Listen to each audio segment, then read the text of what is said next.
relações com a natureza. Mas esse princípio da natureza é a primeira coisa que nós precisamos estabelecer.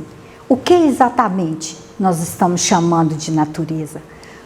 Porque a princípio a gente se acostumou, a gente se descolou tanto do nosso princípio natural, tanto das outras criaturas, que a gente passou a achar que natureza é paisagem, que natureza é árvore, que natureza é bicho.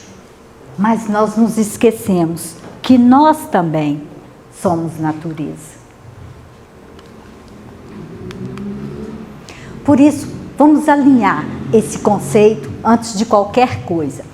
O que nós vamos chamar aqui de natureza é um conjunto dos fenômenos existentes que estão relacionados, interligados e que obedecem a uma lei de causalidade, onde a ação de um interfere no outro.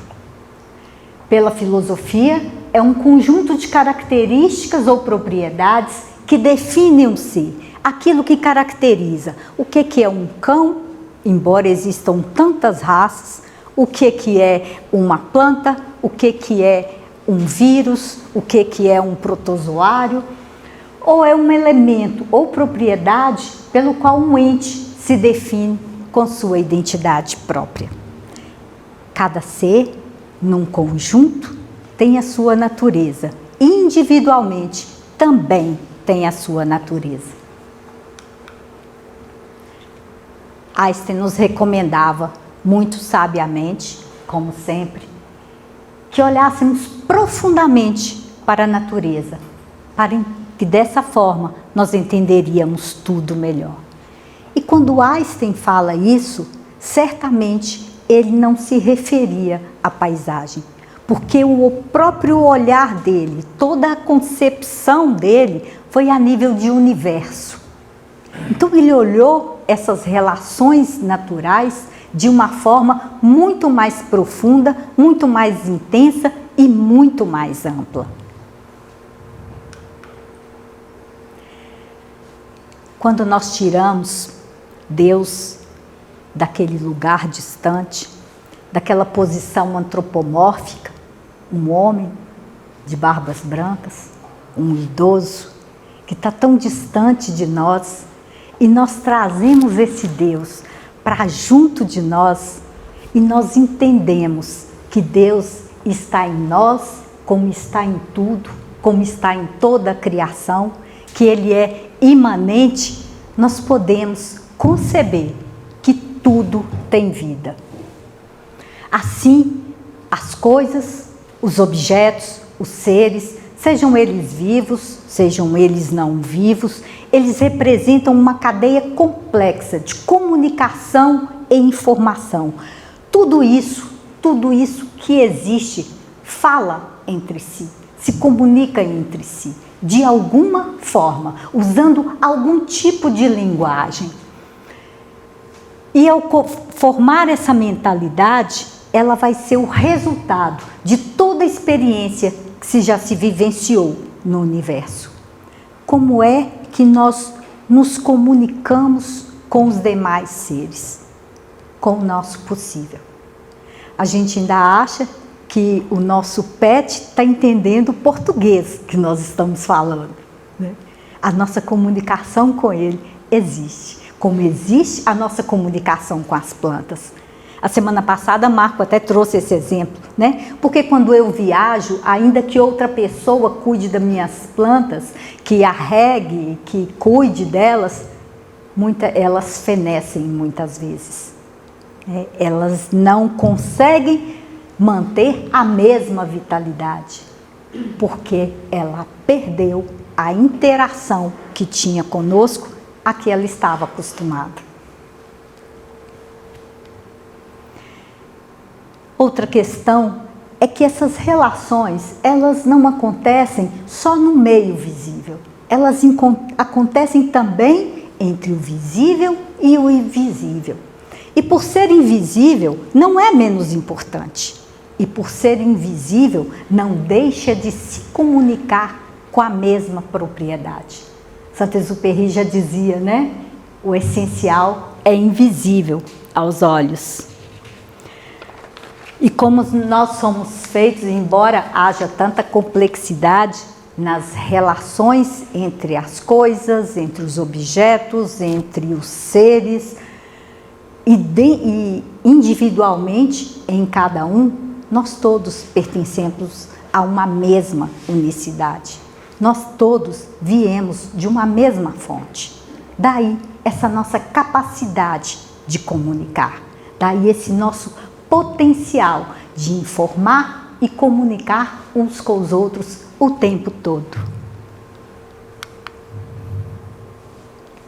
Por isso a linguagem mediúnica é sempre capilar. Ela atravessa por nós, entre nós, e representa a expoência de renovação. E essa linguagem mediúnica, eu não estou falando só da linguagem nossa com os espíritos, não, mas da linguagem com tudo o que é vivo. Representa a iluminação que nós podemos alcançar, a integração do homem, do espírito, com toda a natureza, com tudo o que foi criado. O centro espírita, da mesma forma, ele tem essa função de manter isso, de manter essa capilaridade baseado sempre na criação, na natureza da criação humana. E por isso valoriza o conhecimento, valoriza a sabedoria, valoriza especialmente a eternidade.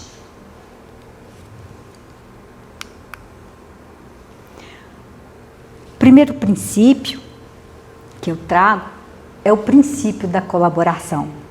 Aqui, num exemplo entre a abelha e a flor, de colaboração entre elas para garantir a sobrevivência mútua, esse é um dos exemplos. Mas se nós olharmos para nós, os nossos órgãos também se comportam assim. O que é uma febre, se não uma grande ajuda ao nosso sistema imunológico? E assim, tantas outras relações que internamente acontecem em nós. Por isso, ao olharmos para esse exemplo, como é que nós trazemos isso para nós? Quando nós olhamos para a relação entre a abelha e a flor, que precisam da colaboração para se perpetuarem, para estabelecerem o conativo, a sobrevivência, nós poderíamos pensar que esse mesmo princípio nós podemos adotar entre nós e a natureza e o planeta. Outro princípio é o princípio da adaptação. E para se adaptar a uma situação adversa, para se adaptar às crises, é preciso que haja determinação e flexibilidade, em especial isso. Como é que uma flor consegue se desenvolver numa pedra? É esse o princípio que ela usa, é essa flexibilidade, é achar o caminho, é achar a alternativa, é estar aberta para isso. Segundo Darwin, não é o mais forte que sobrevive, nem o mais inteligente, mas aquele que está mais pronto a se adaptar. E essa é a pergunta. As crises virão, as limitações nós temos. Quanto nós estamos nos oportunizando para enfrentá-las antecipadamente? Quanto nós estamos nos preparando para encarar o que vem pela frente com mais leveza, com mais sabedoria, trazendo os conhecimentos que nós temos e aplicando? Ou nós estamos só nos apavorando quando chegam as crises?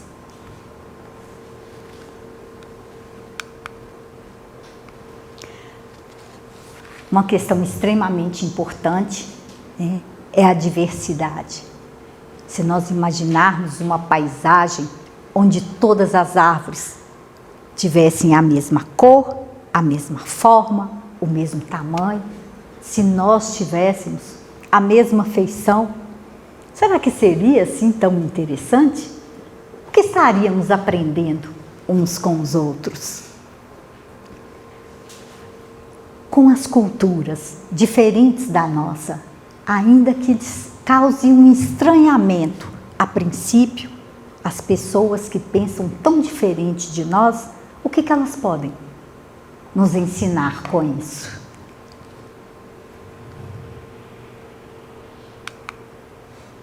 Por isso, é por causa dessa diversidade que nós precisamos viver em harmonia uns com os outros. E viver em harmonia com a Terra. Isso vai melhorar a nossa vida. Isso vai nos trazer paz. Isso vai nos trazer saúde. E especialmente, isso vai amenizar todo o estresse da vida agitada que hoje nos é imposta. Inclusive, que nós impomos a nós mesmos e não raciocinamos sobre isso.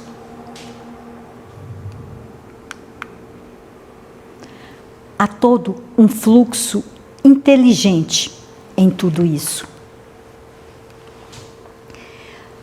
O espírito é capaz de se adaptar, o espírito é capaz de viver na diversidade porque ele entende que a vida é dinâmica. E ele é o, segundo o irmão Grimm, ele é o autor, ator e portador da cultura presente e da história. Ele é o ser que capacita, que dinamiza, que expressa a vontade, portanto, que direciona o sentido que quer tomar nessa terra. E assim ele vai construindo, vai compondo plasmas. Então, se o ambiente em que você está lhe é desfavorável, se o ambiente em que você está não lhe agrada, vamos pensar, o que eu posso fazer? Eu, na minha parte, na minha pequena parte, o que eu posso fazer para mudar isso? Como eu posso contribuir? Uma prece, talvez, ajuda a formar essa mentalidade.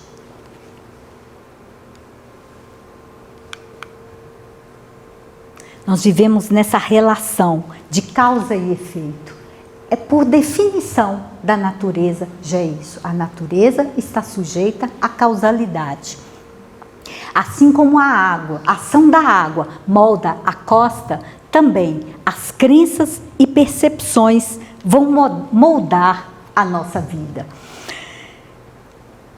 Nós costumamos dizer que nós conhecemos uma pessoa não pelas crises que ela enfrentou na vida, mas pela forma como ela fez isso, pela forma como ela encarou os desafios que lhe foram colocados.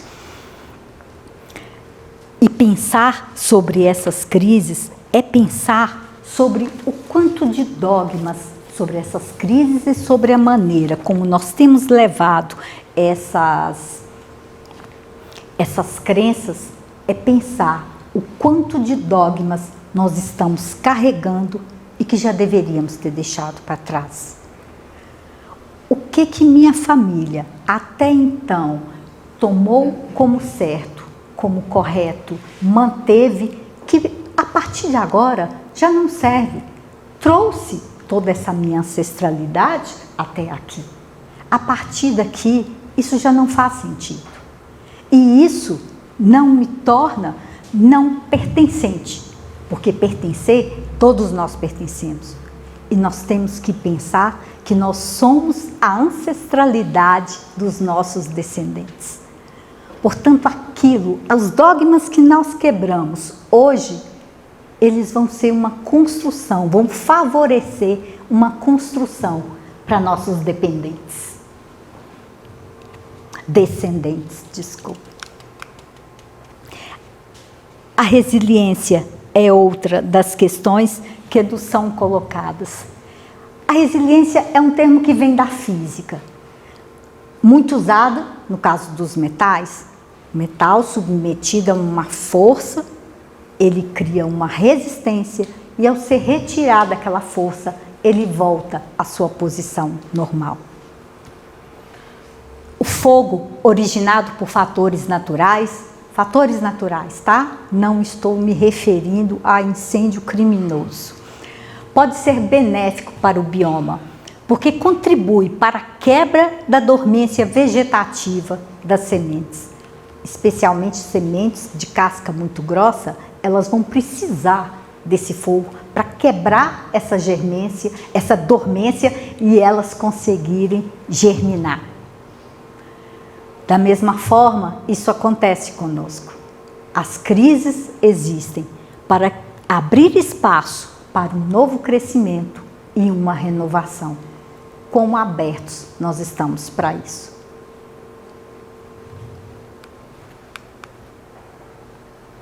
Para isso, nós precisamos de equilíbrio, sempre equilíbrio, como o pássaro que se coloca no galho da árvore. E uma perspectiva equilibrada é um fator para que tenhamos uma vida que seja muito mais amorosa, muito mais saudável e muito mais feliz.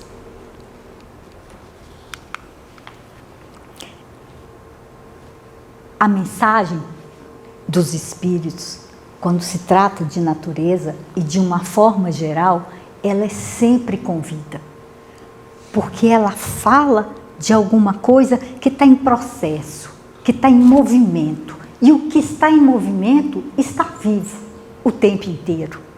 E sejam esses seres celulares ou não celulares, vivos ou não vivos, todos eles contribuem para a formação de uma massa da cultura do universo. Se a gente pensar, por exemplo, nas escavações arqueológicas, um objeto diz tanto quando ele é encontrado. Não só os achados ósseos, mas os objetos de uso dizem muito. Dessa forma, se consegue saber qual que era a cultura daquele momento, qual que era, o que já se sabia, o que já se conhecia, o que já se fazia, quais eram os costumes. Portanto, aquele objeto não vivo faz parte da cultura do universo. E todos os seres vão ter sua força e sua função. Todos os seres.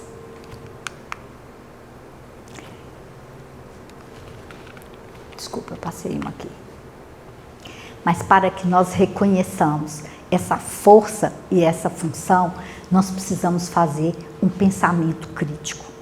E esse pensamento crítico, ele tem que vir dentro de uma visão analítica, que considere a lógica, a nossa capacidade de raciocinar, de estruturar um pensamento, de tornar aquilo viável, e uma visão axiológica, que fala dos valores. Quais são os nossos valores alcançados?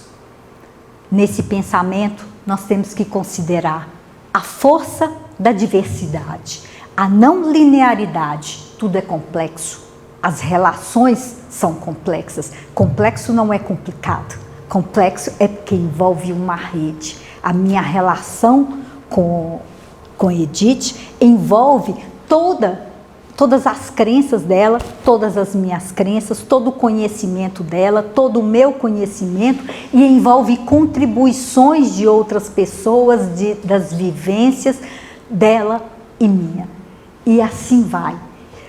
Nós devemos, irmão Green nos diz, que nós estamos ligados pelo menos a umas 10.000 pessoas de forma direta.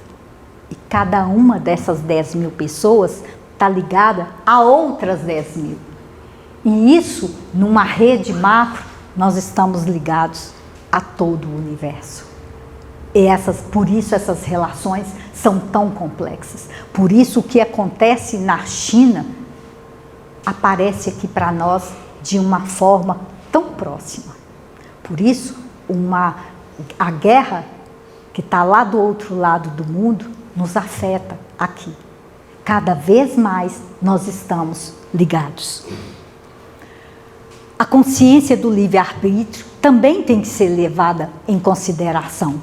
A liberdade, o ser, a sua evolução, a responsabilidade de cada um, a responsabilidade de cada grupo, a dimensão do espírito e da matéria, sem confundir essas duas coisas, a escolaridade da Terra, o que nós já alcançamos até hoje? O que nós já aprendemos até aqui?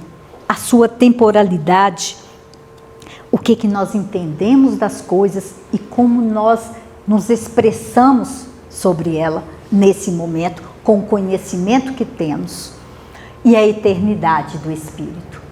Quando nós levamos tudo isso em consideração, nós mantemos a mensagem viva, nós entendemos um pouco mais da vida, nós entendemos as relações entre nós, as relações entre toda a natureza. Porque enquanto nós não alcançarmos isso, nós não alcançamos a nossa espiritualidade, que é a nossa relação, nossa com espíritos. Enquanto nós não alcançarmos isso, nós não sabemos onde vamos. E se não sabemos lidar conosco, não saberemos lidar com todo o resto da criação, como toda a natureza. Interconectividade. Essas árvores que parecem estar separadas e que se conectam por baixo da terra, através de suas raízes, de radículas, às vezes de uma forma tão sutil que nem nós conseguimos perceber a olho vivo. Mas elas não só se comunicam, como elas se tratam e fornecem alimento umas para as outras em caso de necessidade. Da mesma forma, nós parecemos também. E muitas vezes nós nos colocamos nessa posição. Nós nos trancamos, nós nos isolamos e achamos que dessa forma nós estamos nos preservando fisicamente, emocionalmente, mentalmente, mas na verdade nós estamos muito enraizados nessa fonte espiritual. E não adianta nós nos separarmos, nós sempre estaremos juntos.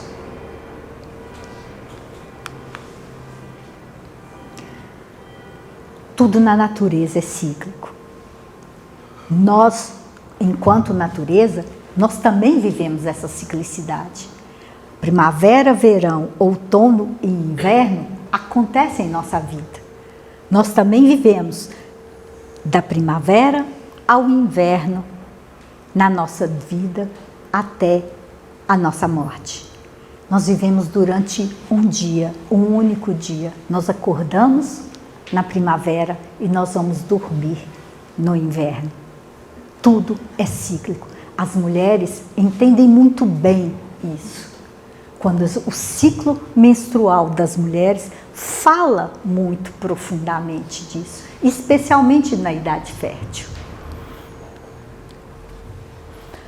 Segundo o irmão Grimm, todas essas redes dinâmicas, vivas, potenciais da natureza, o homem encontra, num sentido aberto, pleno, o chamamento, a inspiração para alcançar novas descobertas, inovações, criações, invenções.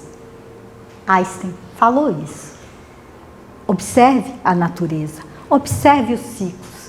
E quando nós entendemos a natureza, nós conseguimos atender a esse chamado e inovar, criar, inventar. Porque quando nós estamos tensos e vivemos uma relação com a natureza e procuramos um lugar que seja tão natureza quanto nós, porque nós nos reabastecemos, porque nós temos insights, porque é de lá que nós colhemos essa informação. São nessas trocas que que nós nos tornamos mais criativos, mais inventivos, que nós achamos solução para nossos problemas. Por isso essa recomendação sempre, né? Passeie, ande, movimente-se.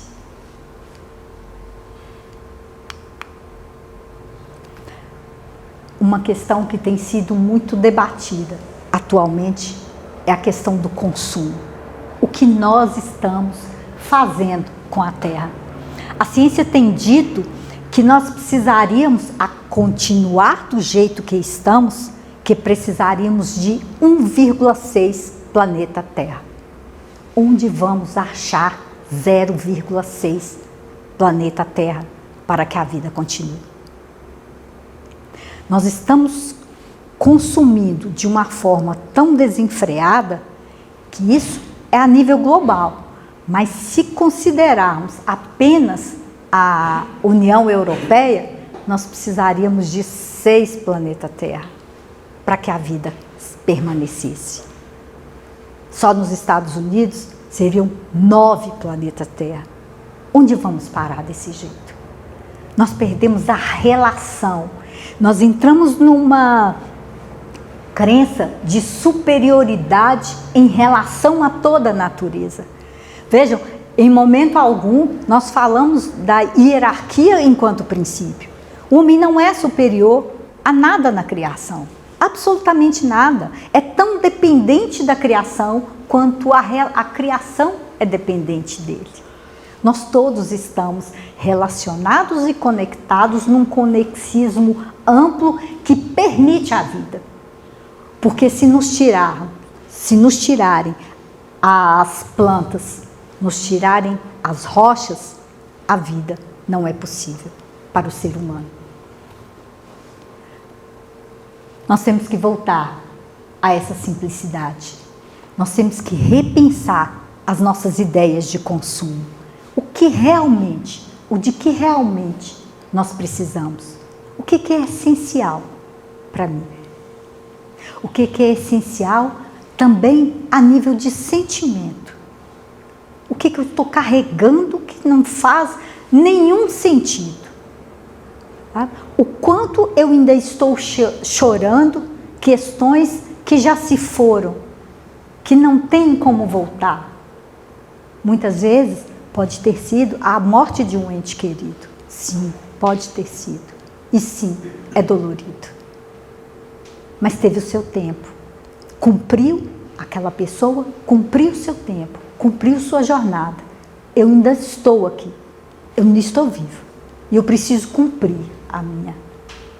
Por que eu ainda estou carregando isso e vivendo a morte em vida? Eu quero terminar com essa frase do biólogo Bruce Lipton, que é muito linda e muito inspiradora. O coach mais experiente que você pode ter é a natureza. Ela tem milhões de anos de experiência gerenciando um planeta inteiro.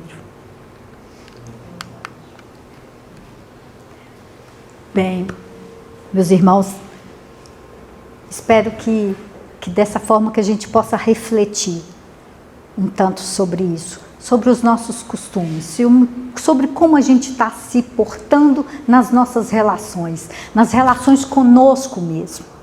Vamos começar por elas. Quanto a gente tem se maltratado com maus pensamentos, com má alimentação, sem beber água, com relações tóxicas.